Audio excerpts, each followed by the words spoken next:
अब आईटी में आज शानदार मूव रहा है, यहाँ पे बहुत ही शानदार तेजी रही। इंडेक्स में भी मैं देख रहा था 4% से ज़्यादा ऊपर जो है आईटी इंडेक्स चढ़ता हुआ दिखा है, जिसमें अगर आप स्टॉक्स की बात करें, इन्फोसिस जो है यहाँ पर आप देखिए करीब 4% चढ़ा है। टीसीएस की बात करें यहाँ पर 2.6% चढ़ा है। एचसीएल टेक करीब 3.5% की बढ़त बनाता हुआ दिखा है।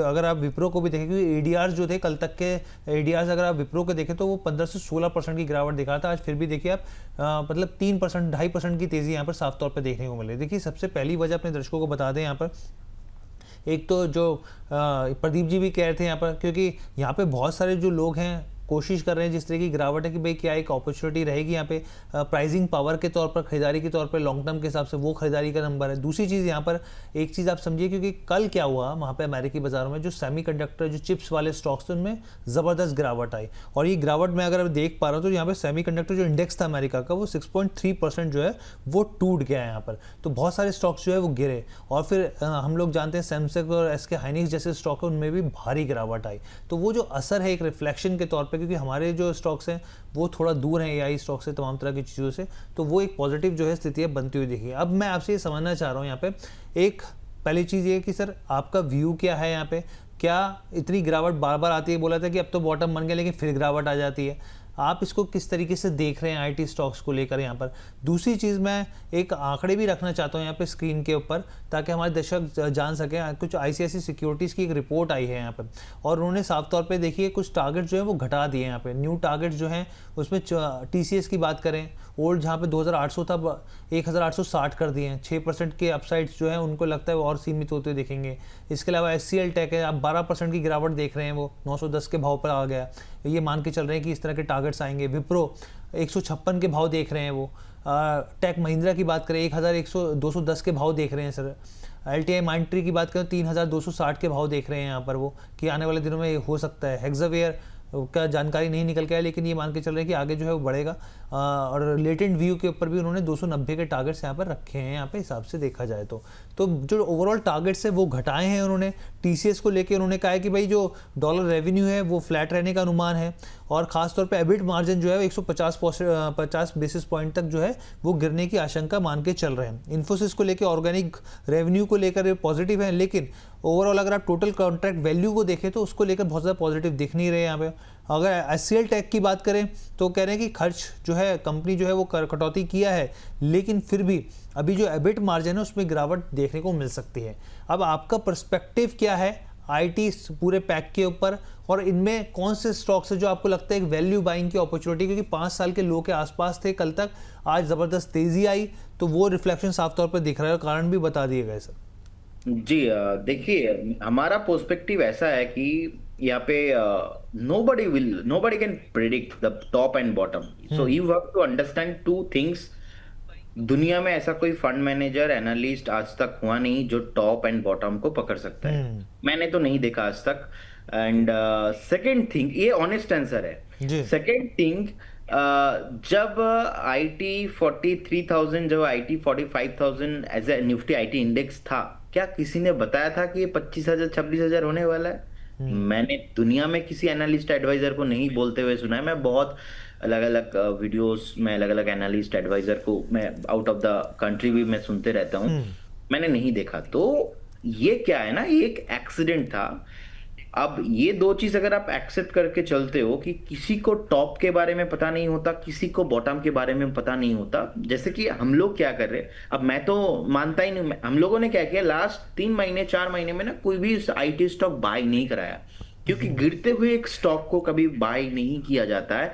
गिरते हुए स्टॉक्स को आपको वैल्यू, अगर आपको एनालिसिस आता है fundamentally, you can justified with the other sectors other things, and आप उसको देखिए कि ये वैल्यू जोन में आ चुका है कि नहीं, आप बाय कर सकते हैं वैल्यू के आधार पे। लेकिन टेक्निकली ऐसा कोई कॉन्सेप्ट नहीं है। आज भी जो थोड़ा बहुत उछाल आया है, ऐसा उछाल लास्ट 2 महीने में 50 बार आता है, और उसके बाद फिर से नीचे आता है। सर जैसे आपने बोला don't catch the fallen knife, तो फिर क्या अभी क्या करना चाहिए फिर यहाँ मैं वही सर आपको एक्सप्लेन कर रहा हूँ। मुझे आप से 3 मिनट दीजिए, क्योंकि आपने जो क्वेश्चन पूछा है ना, एकदम बहुत बढ़िया क्वेश्चन पूछा है आपने। तो एक क्लैरिटी देना, एक्सप्लेन करना बहुत, क्योंकि मैं यहाँ पे एक टारगेट स्टॉप लॉस दे दूंगा ना, तो जो चीज समझने का फंडामेंटली जो समझाना चाह रहे हैं वो बात नहीं है। बिल्कुल सर, प्लीज। तो द थिंग इज कि सर हमें यहाँ पे क्या लगता है, साइकोलॉजिकल है, ये टेक्निकल फंडामेंटल नहीं है। एक चीज आपको समझना पड़ेगा, क्या आईटी खत्म हो चुका है? Answer is no. ये प्रॉब्लम हुआ कब था? Only not only for AI, ये जो क्लॉड एंथ्रोपिक, इसके वजह से नहीं है। ऑब्वियसली इसके वजह से हमने टेम्पोररी इफेक्ट देखा भी है। अर्निंग जो है ना, ये एक्चुअल प्रॉब्लम यहाँ से स्टार्ट हुआ था। अब देखेंगे, गिरने से पहले ऑलमोस्ट 5 to 6 मंथ चला नहीं था। अब सब लोगों को लग रहा था कि नहीं, एक बेस बन रहा है। लेकिन ये जो बात का झटका लगा, एआई एंड एंथ्रोपिक जिस दिन से ये आया है, उसके बाद लगातार एक तरफा सेलिंग प्रेशर हम लोगों ने देखा है। मुझे लगता है कि पहले आप देखेंगे कि जॉब लोगों का चले जा रहा था। अब बड़े बड़े कंपनी से जॉब जो है उनको, एम्प्लॉयज को निकाल दिया जा रहा था। अभी एआई जैसे ही बड़े बड़े कंपनीज ने अडेप्ट किया, एआई का जो कॉस्ट हो रहा है ना, उनका जो पैट है, पैट को खा जाएगा। तो फिर से लोगों को फिर से बुलाया जा रहा है। ऐसा हुआ है, अभी हो रहा है, इंडस्ट्री में चल रहा है। सो मुझे लगता है कि क्या आईआईटी खत्म हो जाएंगे, टीसीएस, इंफोसिस ऐसे stocks? The answer is obviously no. And अच्छे खासा करेक्शन यहाँ पे हो चुका है। आई डोंट थिंक यहाँ पे ज्यादा कुछ प्रॉब्लम होने वाला है। लेकिन बेस कहाँ बनेगा? एक दिन का एक उछाल से आपको जो है, एक दिन का एक जो थोड़ा बहुत मूव आया है, इससे आपको प्रोडिक्ट नहीं करना चाहिए। अगर आप एक इन्वेस्टर्स हो, आपको निवेश करना चाहिए आज के डेट में। The answer is yes, because अच्छा खासा करेक्शन हो चुका है। टीसीएस एंड इंफोसिस क्या होता है, मैं स्मॉल कैप मिड कैप में अभी व्यू नहीं दूंगा, मैं तीनों चीज में व्यू दूंगा। एक है इंफोसिस, सेकेंड कोफोर्स भी मुझे अच्छा लगता है, टीसीएस मुझे अच्छा लगता है। एंड बेटर है कि जो आईटी इंडेक्स का जो ईटीएफ है, आप इसको भी एक्यूमुलेशन करके एक बार जा सकते हैं, क्योंकि अच्छा खासा सेलिंग हो चुका है। अब मैं आपको ये बहुत ही रिस्पॉन्सिबिलिटी के साथ बता रहा हूं। आज का डेट अब क्या है? हाँ, आज का डेट आज है 2 तारीख। तो 2 तारीख आज है, 2 जुलाई, थर्सडे, 1:24 हो रहा है। आज से अगर 3 महीने में आईटी थोड़ा बहुत यहाँ से 15 से 18% चलता है, या 12-13% भी चलता है, दुनिया भर के एडवाइजर आ जाएंगे, बोलेंगे बॉटम बन चुका है, बॉटम बन चुका है। मतलब वो 12-15-20% चलने के बाद लोग व्यू दे पाएंगे, अभी नहीं। क्योंकि इसके पीछे रीजन भी है कि जो हम टेक्निकली व्यू देते हैं ना, वो बेस ढूंढते हैं, हम प्रीवियस सपोर्ट ढूंढते हैं। जब तक प्रीवियस सपोर्ट मिलेगा ही नहीं, हम बेस पकड़ ही नहीं पाएंगे।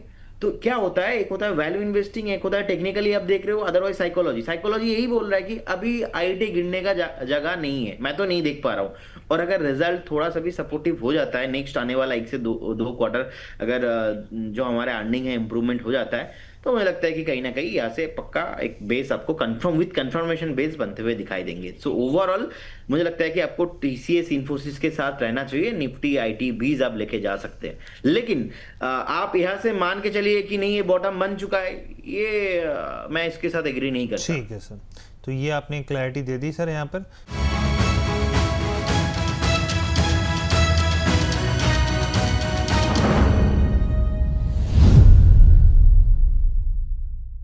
बाखबर होशियार, मैं लेकर आई हूँ आपके लिए बहुत ही शानदार समाचार। 4 जुलाई को लगने वाला है एक बहुत ही स्पेशल दरबार। तो 2 एक्सपर्ट सिखाएंगे आपको शेयर और कमोडिटी बाजार का पूरा सार। मोमेंटम इन्वेस्टिंग कैसे करती है कमाल, कैसे पहचाने इसकी सही चाल। तो देर किस बात की, अभी हमारा इन्विटेशन स्वीकार कीजिए। व्हाट्सएप नंबर पर अपना रजिस्ट्रेशन कराइए या फिर सामने दिख रहे QR कोड को स्कैन कीजिए और तुरंत रजिस्टर हो जाइए। Investments in securities and commodities markets are subject to market risks. Read all relevant documents carefully before investing.